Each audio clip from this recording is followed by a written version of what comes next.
420 नानी आप उसका हमारे मुंह से क्या कहना, वही कैप्टन जो है ना सफदर की जो वाइफ है, अब एक्स वाइफ कहें या मौजूदा कहें, क्योंकि अभी उसके बयान भी आपने देखे हैं कि वो देखो एक मियाँ बीवी एक दूसरे को बहुत करीब से जानते हैं।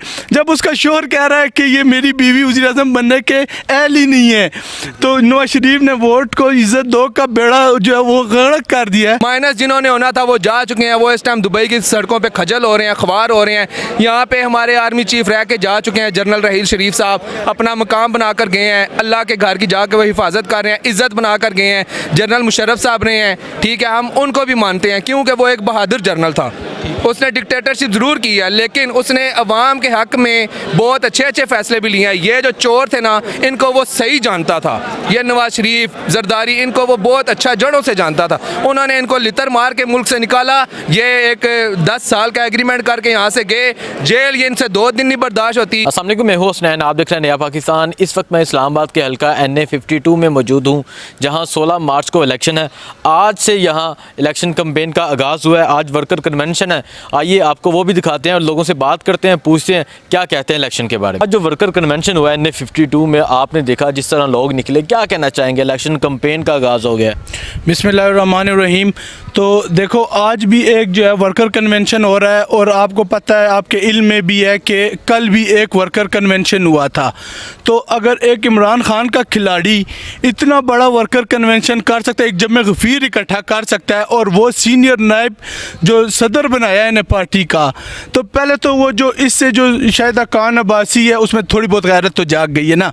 जो ख्वाजा साद रफ़ीक है, दूसरा एहसन इकबाल है, ये देखो इनमें तो उसको जो इनके बच्चों की जगह है, जिसको सियासत की अली बे नहीं आती, उसको अपना सीनियर नायब सदर बना दिया। पार्टी की जो है ना भागदौड़ उसके हाथ में दे दी। 420 नानी आप उसका हमारे मुंह से क्या कहना, वही कैप्टन जो है ना सफदर की जो वाइफ है, अब एक्स वाइफ कहें या मौजूदा कहें, क्योंकि अभी उसके बयान भी आपने देखे हैं कि वो देखो एक मियाँ बीवी एक दूसरे को बहुत करीब से जानते हैं। जब उसका शोहर कह रहा है कि ये मेरी बीवी वज़ीर आज़म बनने के अहल ही नहीं है, तो नवाज शरीफ ने वोट को इज्जत दो का बेड़ा जो है वो गड़क कर दिया है। वोट को क्या इज्जत दो, हम खुद ही वोट को नहीं इज्जत दे पा रहे, तो लोगों को क्या कहें। तो देखें वो कन्वेंशन देखें जो एक पार्टी की सीनियर नायब सदर कर रही है और एक इमरान खान का खिलाड़ी कर रहा है, तो इसका मुवाजना कर लो। तो जब उसका लीडर का मुवाजना एक खिलाड़ी नहीं कर सकते, तो कप्तान तो अभी बैटिंग पे आए ही नहीं है, इनको पहले ही जान के लाले पड़े। और एक और बात मैं आपको बता दूं, जब हम बचपन में होते थे ना, जब रेस लगाते थे, वो जूतियाँ उतार के हम इधर दे देते थे कि तेज़ भागे। यकीन माने इन लोगों की वही हालत हुई है, जूतियाँ इधर डाल के, और इतना तेज़ भागने, बल्दियाती इलेक्शन हो, ज़मनी इलेक्शन हो, जनरल इलेक्शन हो, लेकिन इंशाल्लाह ये पाकिस्तान की गयूर अवाम 22 करोड़ अवाम इनको भागने नहीं देंगी, क्योंकि इनको अब इस कौम को शऊर आ चुका है।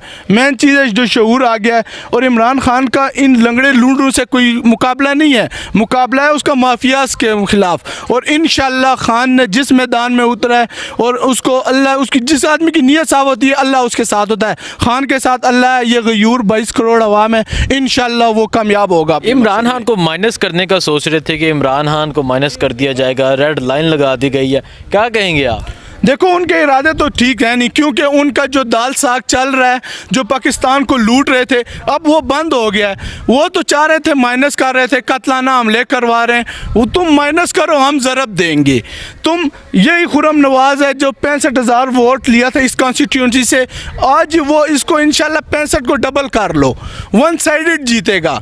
तो जो एक वर्कर का देखो, जो इसका खान के खिलाड़ी की ये पोजीशन है, तो तुम्हारा तो जो है ना, तो इनके बड़े बड़े जो इनका, आपको एक और बात बता दूं, शायद आप इस साल कैसे इनका जो 10 साल मुस्तैद रहा ना, वो जो उसका मियाँ मरियम का पीए जो गेट खोलता और बंद करता है बाजी का, तो उसको वो खुद भाग गया इलेक्शन से। वो भाई कह रहा है भाई इन लोगों के साथ लड़ना मेरे बस की बात नहीं है, उसने साथ किसी और को आगे कर दिया कि भाई आप लड़ो, और फिर भी ये इलेक्शन से भाग जाएंगे। जो जूतियों वाली बात बताई ना, इन्होंने जूतियाँ पहनी हुई है, बस गो कहने की देर, इन्हें भाग जाना है। अच्छा, आपने देखा जिस तरह मुराद सईद का कल एक प्रोग्राम हुआ सवात में, आज इस्लामाबाद में एक मार्की में एक प्रोग्राम है, एक एक बंदा आता है सिर्फ MN अपने हल्के में, तो जिस तरह लोग इस्तकबाल करते हैं, क्या कहेंगे, क्या आगे तासुर जाएगा? देखें पहले अब जो मैं आपको बात कर रहा हूँ, लोग कहते हैं कि इमरान खान ने क्या किया है भाई, तो इमरान खान ने इस कौम को जगा दिया है। इस कौम को अब अपने राइट का पता चल गया। अब ये सोशल मीडिया का दौर है, ये इलेक्ट्रॉनिक मीडिया जो है न्यूट्रल्स है ना, उनके खिलाफ आवाज़ करो तो वो ट्यून लगा देते हैं, आप नहीं लगाना। तो बात यह है कि वो भी उनके कंट्रोल में था।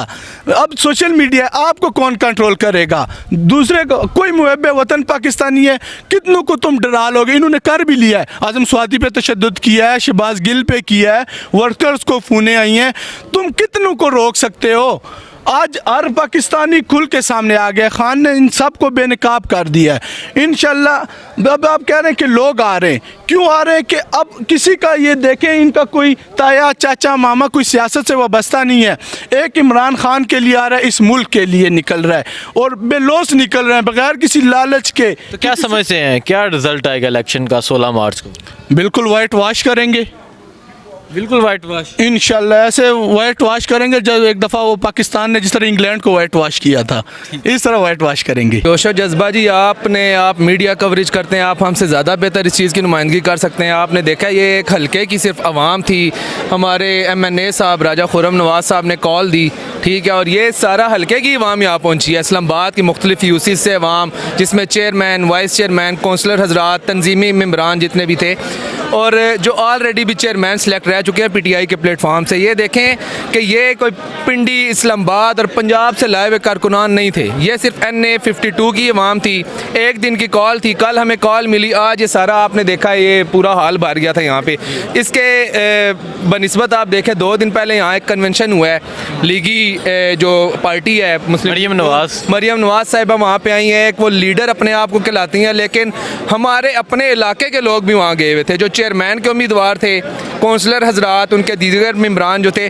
500 से लेकर 700 लोगों का वो मजमा था सारा, ठीक है। हमने उसके हमारे, क्योंकि हमने अपना बंदा भी भेजा हुआ था वहाँ पे कवरेज के लिए कि देखें आपने हकीकी नुमाइंदगी करनी है कि इनके पास बंदा क्राउड इकट्ठा कितना हो सकता है। हमने नोट ये किया कि 500 से लेकर 700 के राउंड फिगर में उनकी आवाम आई हुई थी, एक बड़ी लीडर की मौजूदगी में।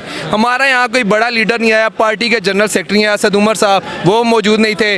अली अवान साहब सबका मौन खुसूसी रह चुके हैं वज़ीर आज़म के, वो नहीं थे। ये सिर्फ हमारे हल्का के MNA राजा खुर्रम नवाज साहब, अवाम उनसे प्यार करते हैं और हम इस चीज़ के शाहिद हैं, हम इस चीज़ के गवाह हैं। क्या समझते हैं? मरियम नवाज कह रही है हम इलेक्शन के लिए तैयार हैं, और इलेक्शन में क्या रिजल्ट आए? ये जी मरियम नवाज साहब या तो अपने चाचा को डांच दे रही हैं, या उनका चाचा मरियम नवाज साहिबा को डांच दे रहा है। अब ये इन आपस में, इन फैमिली के अंदर एक कशमकश चल रही है, क्योंकि आपने देखा है कुछ दिन पहले इनके साबका वज़ीर आज़म साहब थे शाहिद खान अब्बासी साहब ने भी इनकी पॉलिसियों से इख्तलाफ किया है, खुल के किया है। साद रफ़ीक साहब भी सामने आ चुके, अब कैप्टन सफदर साहब भी आ चुके, अभी मज़ीद ये गुत्थियाँ सुलझेंगी आहिस्ता आहिस्ता। आप देखेंगे दिन ब दिन इनको कैंडिडेट नहीं मिलने लगा। अभी भी जो इन्होंने कागजात नामजदगी जमा करवाए हैं डॉक्टर तारिक चौधरी साहब ने, वो भी एक क्या कह लें आप, उनको कैंडिडेट ही नहीं कोई मिल रहा। उन्हें मजबूरी के तहत उन्होंने अपने कागजात जमा करवाए हैं, अपनी इज़्ज़त को, कोई थोड़ी बहुत बची खुची जो इज़्ज़त है उसको बाहर रख रहे। क्यों कि ये PDM के जितने इजलास हुए हैं यहाँ इस्लामाबाद इनके सेक्रेटेरिएट में होते रहे, उन्होंने अपनी साख को थोड़ा सा रखना है, लेकिन ये अवाम बाशऊर अवाम है। खान साहब ने जो शऊर दे दिया है इस अवाम को, वो अब ये लोग लाख कोशिश कर लें उस शऊर को नहीं। तो इमरान खान को वापस लाएंगे, इमरान खान साहब को इंशाल्लाह लाएंगे, 2/3 नहीं 3/4 के साथ इंशाल्लाह हम वापस लेके आएंगे। जो कह रहे हैं कि माइनस कर दिए, माइनस सब खली बली हो जाएगा जी। माइनस जिन्होंने होना था वो जा चुके हैं, वो इस टाइम दुबई की सड़कों पे खजल हो रहे हैं, अखबार हो रहे हैं। यहाँ पे हमारे आर्मी चीफ रह के जा चुके हैं जनरल रहील शरीफ साहब, अपना मकाम बना कर गए हैं, अल्लाह के घर की जाकर वो हिफाजत कर रहे हैं, इज़्ज़त बना कर गए हैं। जनरल मुशर्रफ साहब रहे हैं, ठीक है, हम उनको भी मानते हैं क्योंकि वो एक बहादुर जनरल था। उसने डिक्टेटरशिप ज़रूर की है, लेकिन उसने अवाम के हक़ में बहुत अच्छे अच्छे फ़ैसले भी लिए हैं। ये जो चोर थे ना, इनको वो सही जानता था, ये नवाज शरीफ, जरदारी, इनको वो बहुत अच्छा जड़ों से जानता था। उन्होंने इनको लितर मार के मुल्क से निकाला। ये एक 10 साल का एग्रीमेंट करके यहाँ से गए जेल, ये इनसे 2 दिन नहीं बर्दाश्त होती। हमारे आपने अभी कुछ दिन पहले आप कवरेज कर रहे थे इस्लामाबाद कचहरी से भी, फवाद चौधरी साहब के ऊपर इन्होंने बगावत का पर्चा दर्ज किया, शेख रशीद साहब को भी इन्होंने वो किया, ठीक है। ये जो मर्जी कर लें। आज़म स्वाति साहब एक सीनियर पॉलिटिशियन है हमारी पार्टी के, शेख रशीद साहब 73 ईयर्स की उम्र है उनकी, उस दौरान भी उन्होंने ये एक क्या कहते हैं इंतकामी करवाई हैं। पर्चे के अंदर कुछ नहीं है। शेख रशीद साहब का अपना बयान है कि फेस, इस केस के पीछे एक फेस है, ऑफिशियली ये केस कुछ है नहीं, सिर्फ बगावत का नाम है। उन्होंने जज साहब के सामने एक स्टेटमेंट दिया कि जी मेरे ऊपर केस के हवाले से कोई सवाल जवाब इन्होंने नहीं किया, ये मुझे टॉर्चर कर रहे हैं ज़हनी तौर पे, मुझे कुर्सी पे बिठा देते हैं सर्दी में। लेकिन मैं आपको बताऊं, ये अवाम जो आपने अभी देखी है ना, ये बदला लेंगे और ऐसा लेंगे कि आप ही आएंगे खान साहब के जलसे में और आप कवरेज करेंगे और आप मानेंगे इस चीज़ को कि इमरान खान ही है, ना कि सिर्फ पाकिस्तान का लीडर है, इंटरनेशनल लेवल पर उस लीडर को माना जाता है। इमरान खान आएगा और इंशाल्लाह 3/4 के साथ आएगा।